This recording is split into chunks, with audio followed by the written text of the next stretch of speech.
Welcome back, everybody. I'm working on the 26 spoker, and I'm trying to finish up the transmission on this episode. First of all, on these clamps that hold the quills in, the axle quills for the rear wheels, they're held in by these clamps, and there's supposed to be some rings, sealing rings that go on here, which don't exist anymore. So I've come up with a solution. There's not a lot of room in there. You can't put a very big around washer to seal that up. So what I've come up with is cutting off like a 1/2 inch piece of 3/4 inch PEX and fitting that on there and driving it down on there until it comes down here, and then when that all tightens up, why it compresses this against here and against the quill, and hopefully it seals it up. Anyway, so I'll show you what I've done. I drive these on there.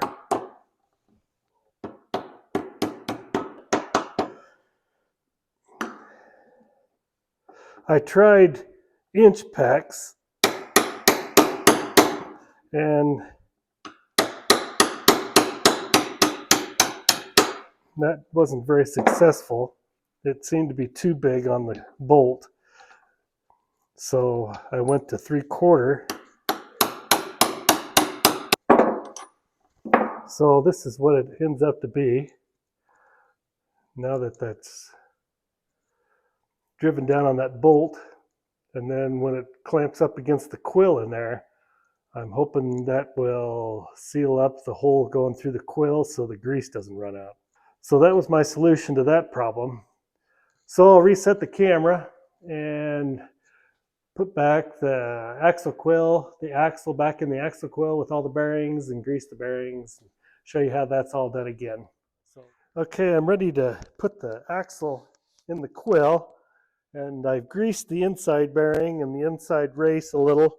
That's not as crucial in the longevity of the bearings as the greasing the outside bearing, because the outside bearing hardly ever gets any oil in it, but this inside bearing has a tendency to get quite a bit of oil, so it's not that serious, but I just didn't want them to run dry after sitting for a while and then starting them up and want to run, and wanted to have some lubrication there for them. Now these bearings, I only had to replace one out of the 4. The rest of them seem to be pretty decent, so I was lucky on that. What I'm using is some red tacky grease here, and I'm going to put a good helping of it down in there on that race. I've already got the bearing greased up, ready to put in.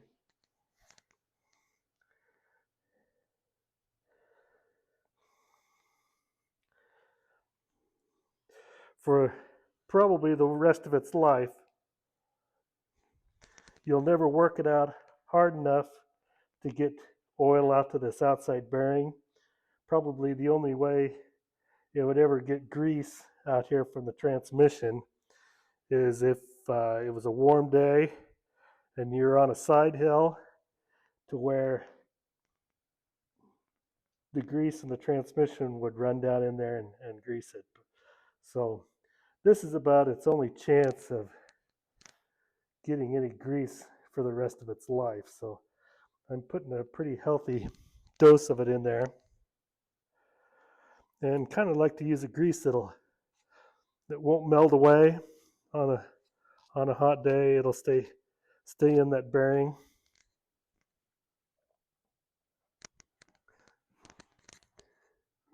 So I got the bearing all greased up.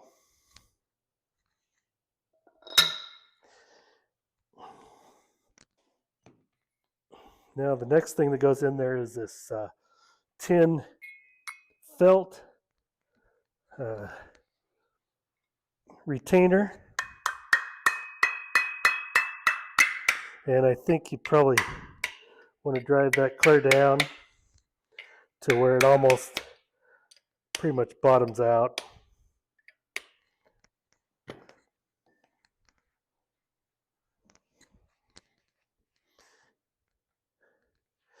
and then put in the felt. Now this felt is a used one that was in there. I think I'm just going to reuse it. It wasn't too bad, so I'm just going to put it back in. Put a little more oil on it so it lubricates it some. And then this is the nut that puts the thrust on the bearings.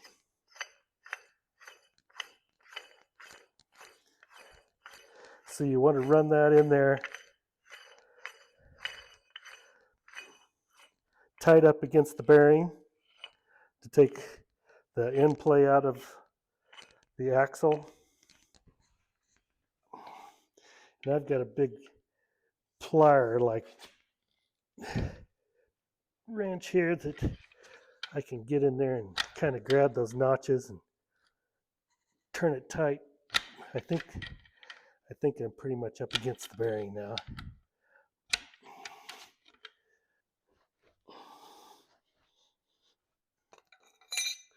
And then the lock washer, and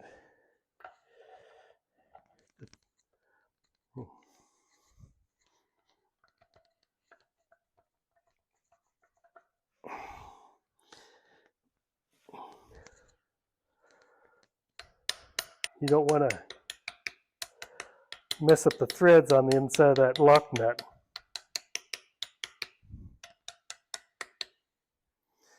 I suppose I could, maybe I need to loosen it up a little.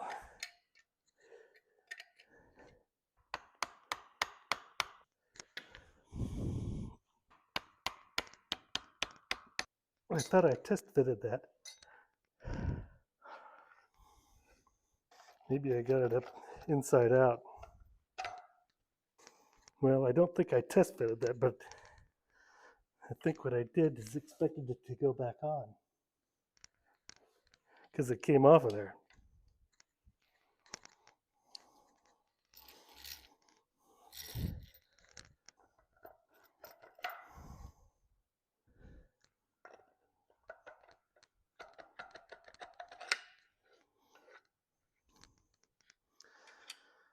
I think it's going on there straight.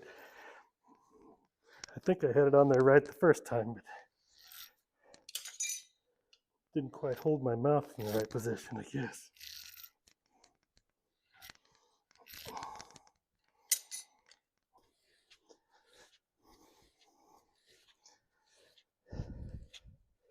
The lip of that thrust nut has got to go down inside that felt, and I wonder if I didn't have that down in there right.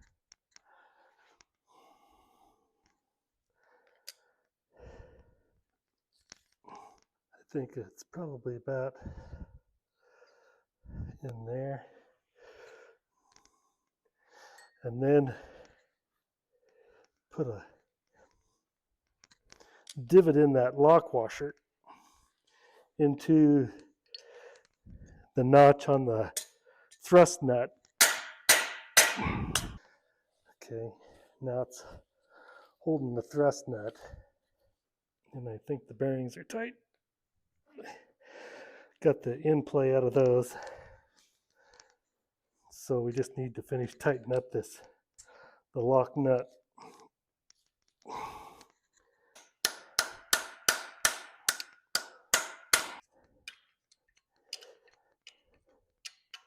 Make sure everything's seated good.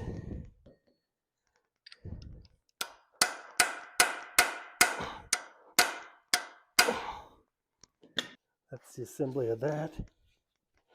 And I think the bearings are pretty snug, but it still turns freely. Now, I'm going to put some sealer around this flange here, because there's no gasket in there. And it's supposed to be left mobile so you can spin a little bit to tighten the chain up as it gets used. But this sealer kind of stays pliable. It won't get rock hard. So I'm just going to put a little bit of that on that flange. I do not like tractors that leak on the floor, so this, between putting the sealing rings on the bolts that go in here, this is where that PEX will go up against on this flange, and so you can see that there's not a lot of room in there to get that sealed up. So that's why the PEX looks like a good option for that, because it's fairly rigid, but it will give. I think when you squeeze it down in there, it'll be just kind of the right ticket. And from my experience, I made those PEX pieces about a ½ inch long. That seemed to be about the right length to squash in there when the clamp is tight. So I'll reset the camera and get it over here by the tractor, and we'll set that axle in there. As you can see, I've already got one side installed with the chain hooked up and the gear all attached, and I've got a little bit of slack on the chain, and I got the other chain laid down in there, so it'll be in there when I set that other cog down in there to bolt to the axle. So grab a hold of this axle.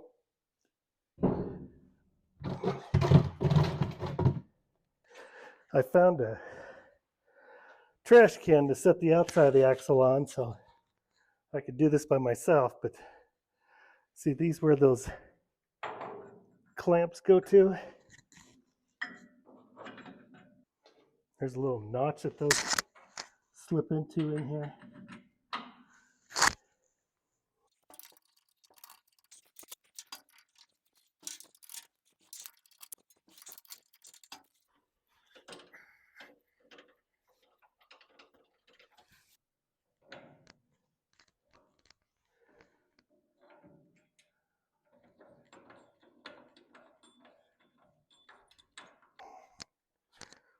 Make sure that they're all seating in there right. Yeah, that one got turned.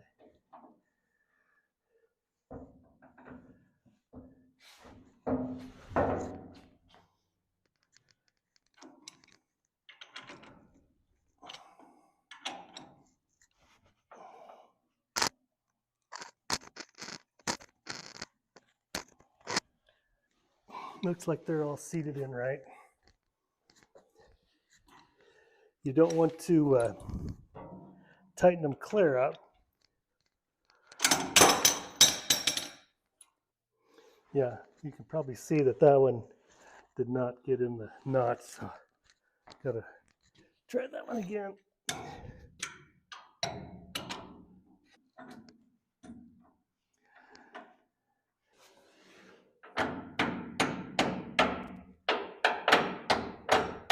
Just doesn't want to quite go in there.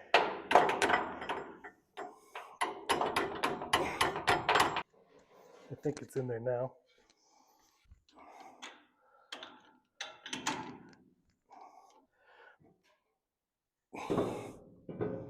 You want to put the paddles of this gear on the back side, because they'll bring up the oil then. And then you got to try to work these bolts in.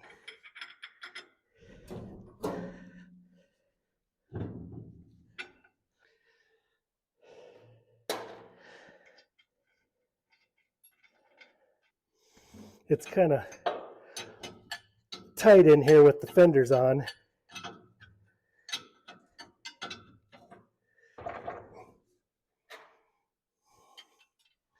And then there's a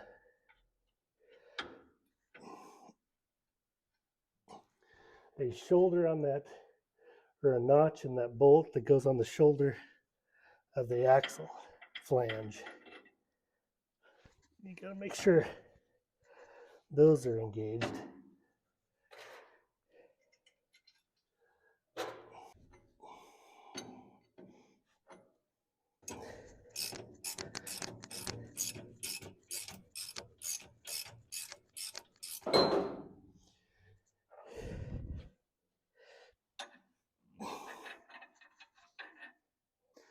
I might have to hook the chain up and roll it around.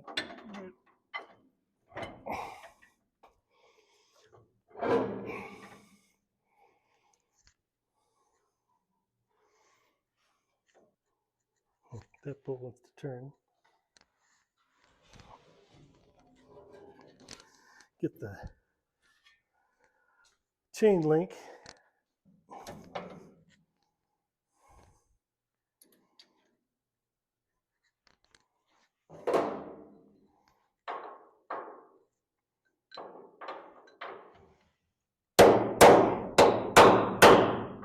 They go in there pretty hard. Takes some persuasion. It goes in there pretty hard. Trying to do it left-handed.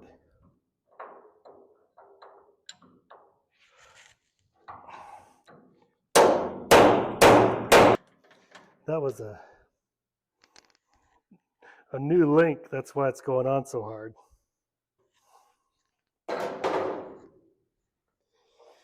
Maybe before I lose all my bolts, put them in.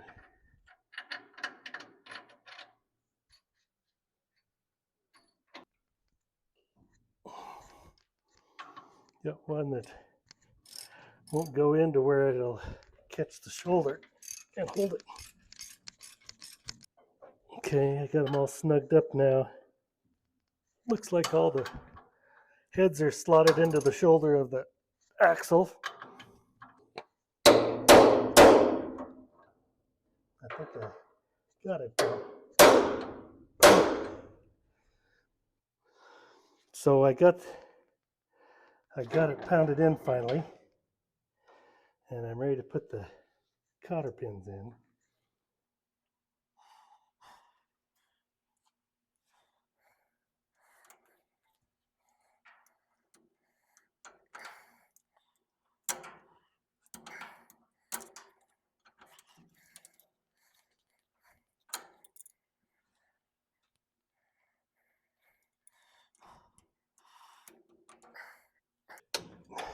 Okay, got that in, but now I've got too much slack in my chain, so I got to rotate the quill a bit.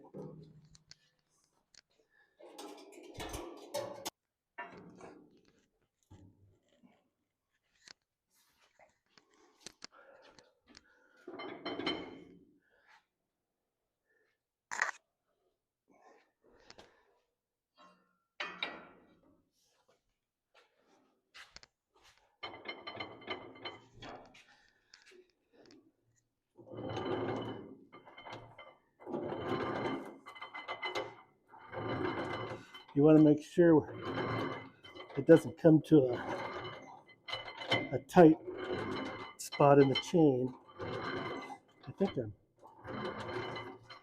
probably getting pretty close.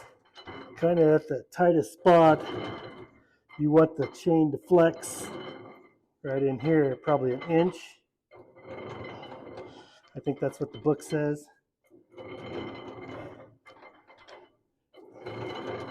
Go around like 3 times, I would think.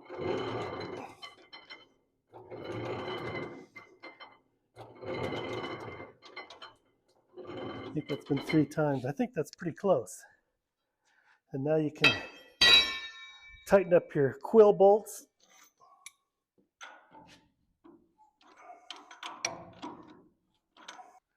I just tightened up half of them.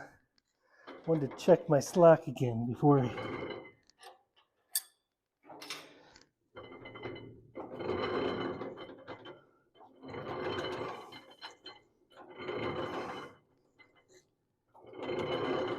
think it did tighten it up maybe just a bit. Oh, that's pretty tight right there. That's about the tightest spot. I think I'm going to have to back it off just a touch. Probably a little too much.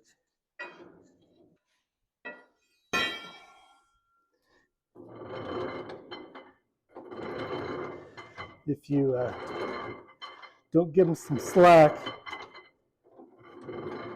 it'll break your transmission case, because something will have to give, and I would say the chain would be the last thing that would give. I think that's pretty good.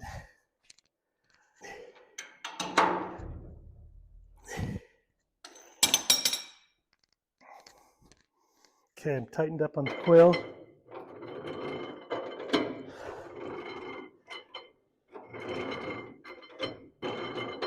Okay, that looks good.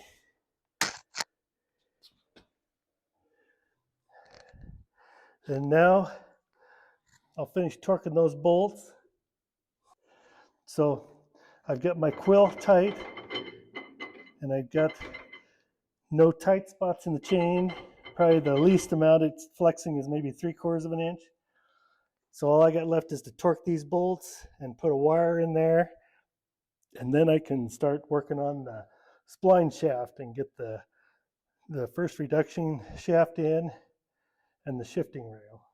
And with that, let me reset with my camera and I'll show you that process. As you can see, I torqued up the nuts on that last gear, got the chain link put in, and got the wire around on the bolts on both of them. So I'm pretty well ready to go up to the front end of the transmission and start putting it together. Put that spline shaft in. I got the brake band put in and adjusted. I'm getting the shifter rod put in. And now I'm over here on the right hand side. I've got the first reduction gear on the spline shaft. It's all pressed on. Got a little bit of lube on the gears, and I'm ready to put it in here. I've got that idler gear adjusted to the center of the big gear and got the set screws tightened and wired. So now I'm ready to put that spline shaft in. There's no gasket on there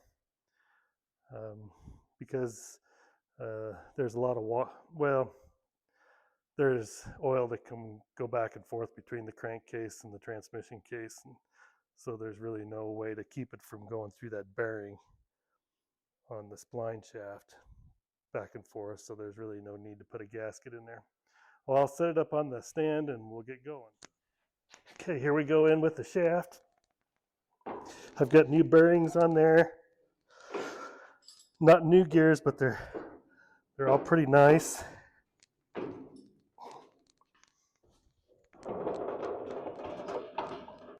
I'm pretty close here.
I don't know if I should try and get those holes in a better position. Two of them are really good and two of them are really bad.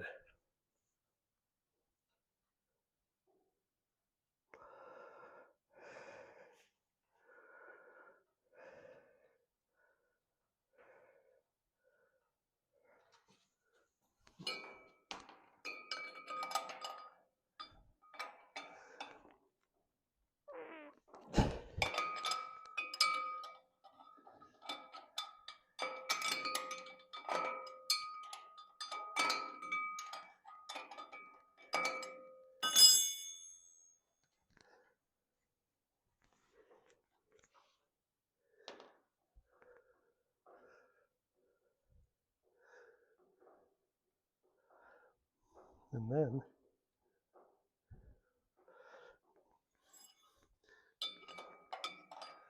that bolt broke.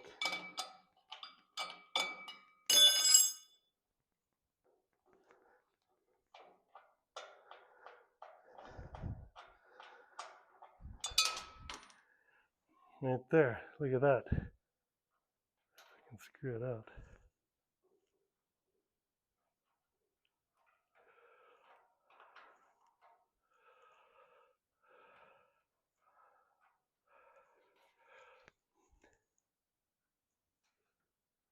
Huh. Never don't see that much, do you?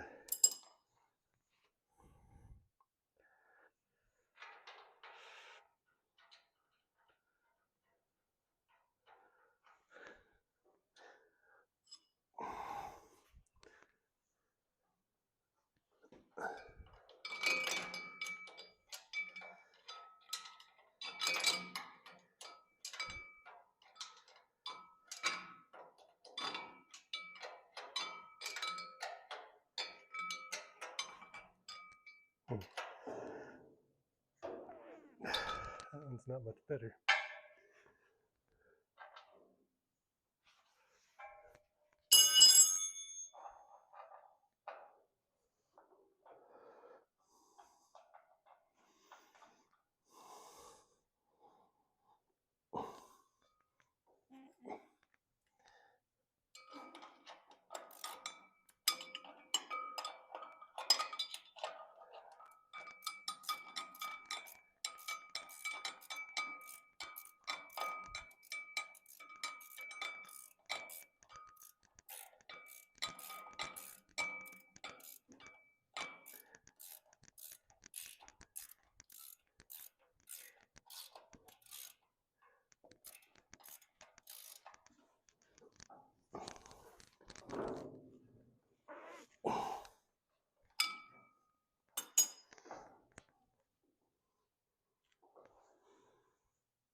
Didn't really improve that one either.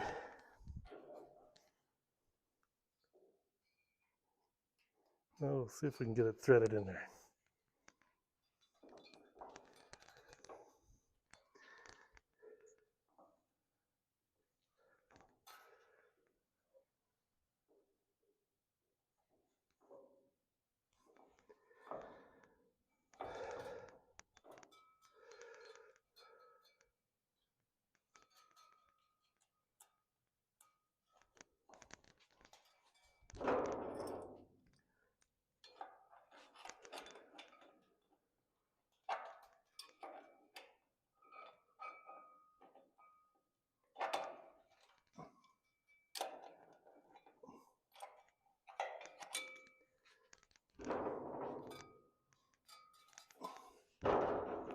That fender.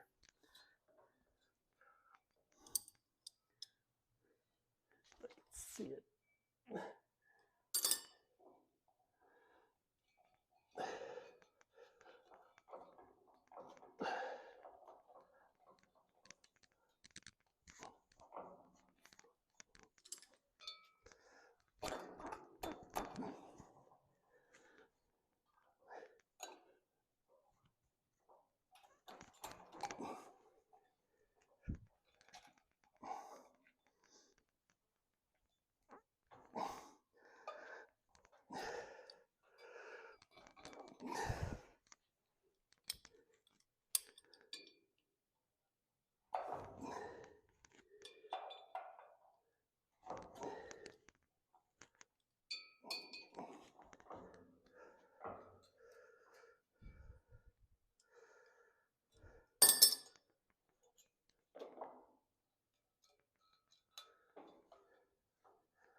it would be a lot easier to put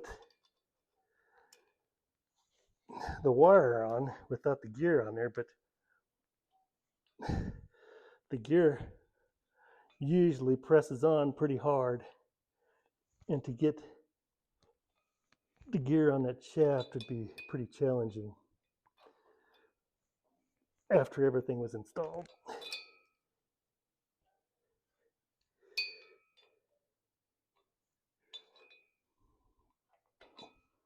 Okay, there we go.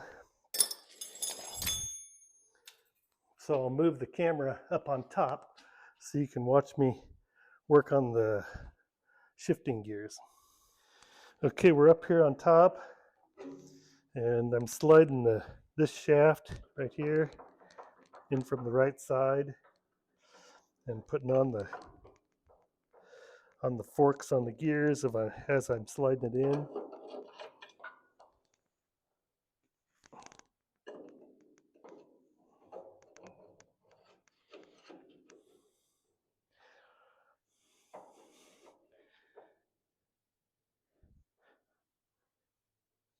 And then putting a little bit of grease on those too so they have some lubrication along with the transmission grease.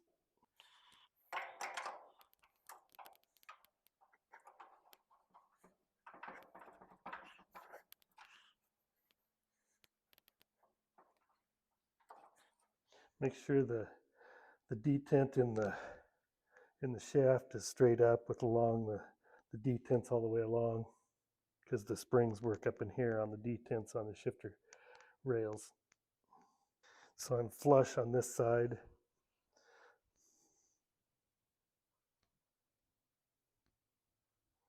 Tighten down this set screw, and then put the detents in on the shifter forks. I sharpened those back up. They had kind of a gnarly knob on the end of them, so I sharpened them back up.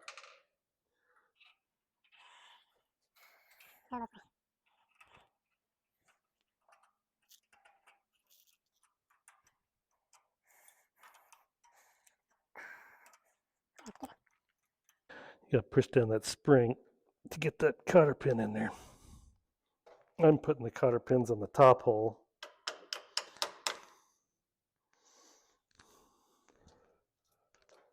Because I don't think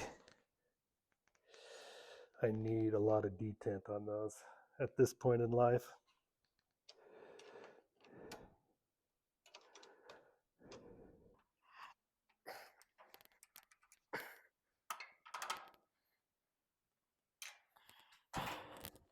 And now I got to adjust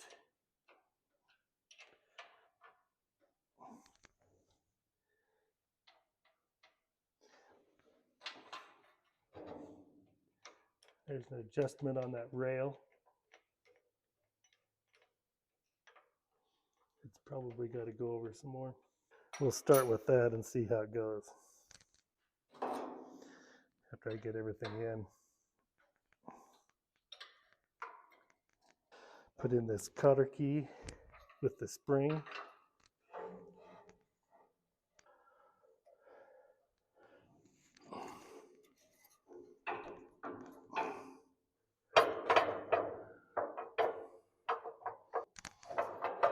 I think my cotter key needs to be bent over some more. It's going to get in the gear.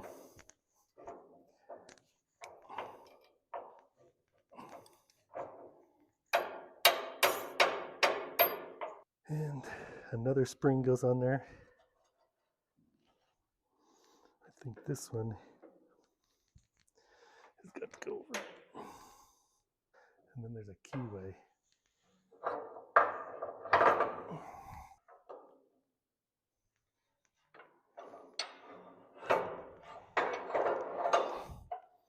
I suppose the trick is to hold that key in there without it drop it.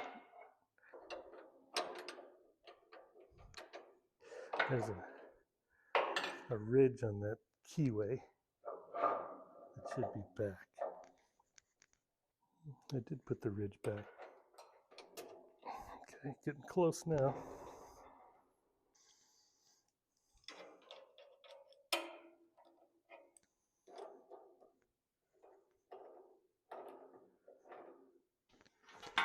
I'll put the bolts in the back gate. Keep that from moving around. I'm right flush with the fork on the end of the shaft, and it looks like it's pretty good. So I think I'll just tighten this up, tighten everything up, and bend over my cotter keys, and I'll be pretty much done with the transmission. So with that, we'll move on to working on the crankcase. Probably start on putting in the oil pump and then the camshaft and try to get that all going. So that'll be on the next episode. So make sure you like and subscribe to my YouTube channel and Facebook, and we'll see you down the road.